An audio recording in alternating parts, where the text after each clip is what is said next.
You ask Tiger to solve. This deals with linear equations with one unknown. The final result is n equals 128/5. Let's solve it step by step. Simplify the expression. Expand the parentheses. Multiply the coefficients. Simplify the arithmetic. Group all in terms on the left side of the equation. Add 6n to both sides. Group like terms. Simplify the arithmetic. Group like terms.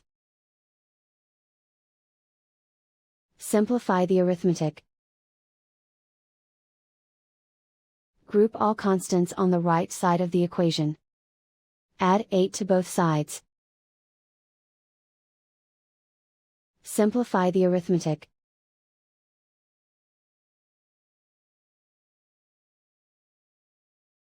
Isolate the n.